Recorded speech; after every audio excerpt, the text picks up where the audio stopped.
যদি পোষ্টমেলনক লৈ তেওঁলোকে বিৰোধ কৰে, কেতিয়াবা অংগৰাগ পাপন মহন্ত আমেৰিকাত গলে মানুহে অংগৰাগ পাপন মহন্তক বিৰোধিতা কৰিব। ভূপেন হাজৰিকাই কি গান গাইছিলে? ভলগাৰ পৰা গংগালৈ, মিছিছিপিৰ পৰা টেমছলৈ। গতিকে অসমত একচাম মানুহ আছে, তেওঁলোকে পোষ্টমেলন মানে কি নাজানেও বিৰোধিতা কৰিব লাগে। বিৰোধিতা কৰিলে তেওঁৰ ক্ষতি হ'ব নেকি? পোষ্টমেলনৰতো একো ক্ষতি নহয়। তেওঁৰ গুৱাহাটীত নকৰিলে তেওঁক শ্বিলঙে লৈ যাব, শ্বিলঙে নললে তেওঁক ভূটানত লৈ যাব। ক্ষতিটো কাৰ হ'ব? গুৱাহাটীৰে হ'ব। গুৱাহাটীৰ যিটো ব্ৰেণ্ড ইমেজ, গুৱাহাটীৰ যিটো আমি এটা কৰিব খুজিছো, মানুহে ভাবে গুৱাহাটীত পোষ্টমেলন নাহিলে পোষ্টমেলনটো নোহোৱা হৈ যাব। Is a global artist. গতিকে তেওঁক বিৰোধিতা কৰা আধা মানুহেতো বুজিও পোৱা নাই। মইতো পৰহিলৈকে বুজি পোৱা নাছিলো পোষ্টমেলন মানে কি। গতিকে আধা বুজি নোপোৱাকৈ বিৰোধিতা কৰি আছে, আৰু সেইকাৰণে মানুহেতো নিজেই টিকট কাটিছে। ৬,৫০০ৰ পৰা ৬০,০০০ টকা দি মানুহে টিকট কাটিছে। সেই টিকট কটা মানুহবিলাকে বুজি পোৱা নাই নেকি? নিশ্চয় বুজি পাই টিকট কাটিছে। আমাৰ অসমত যিকোনো পজিটিভ কাম হলে বাধা দিয়া একচাম মানুহ থাকিবই, আৰু সেই চাম মানুহৰ সৈতেই যোৱা ২৫ বছৰ মই সংগ্ৰাম কৰি আহিছো। মেডিকেল কলেজ হ'ব নিদিয়ে, মেডিকেল কলেজ পাতিলো।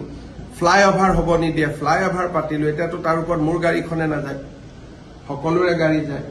ইউনিভাৰ্চিটি পাতিব নিদিয়ে, ইউনিভাৰ্চিটি পাতিলো।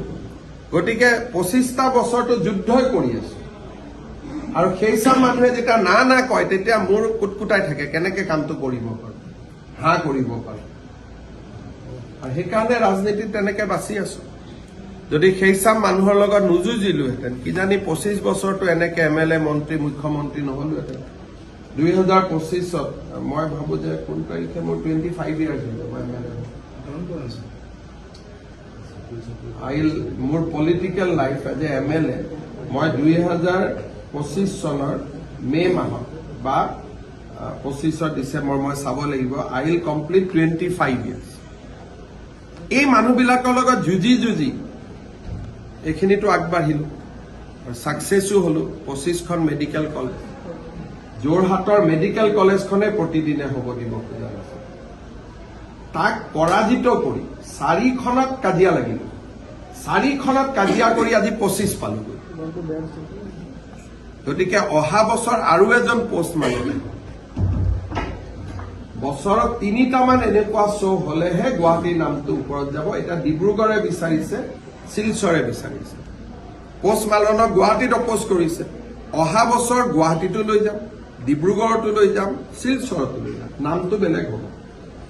গতিকে যিমানে এনেকুৱা বিৰোধিতা কৰে তাত মই দুগুণ উৎসাহ পাওঁ। তাৰমানে এওঁলোকে বিৰোধিতা কৰিছে, মই মনত ভাবো তাৰমানে মই ডেফিনেটলি কিবা এটা ভাল কাম কৰিছো। গতিকে মোক এনেকে বিৰোধিতা কৰি থাকক। এখন দলঙত বিৰোধিতা কৰিছিল, 5খন দলং হল। টানেল বুলি কওঁতে হাঁহিছিল, এতিয়া টানেল হ'ব। এলিভেটেড কৰিডৰ বুলি কওঁতে হাঁহিছিল, এলিভেটেড কৰিডৰ হ'ব। গতিকে তেওঁলোকৰ লগত যুঁজি থাকিবলৈ আৰু তেওঁলোকৰ বিৰুদ্ধে কাম কৰিবলৈ ভগৱানে মোক শক্তি দিয়ক।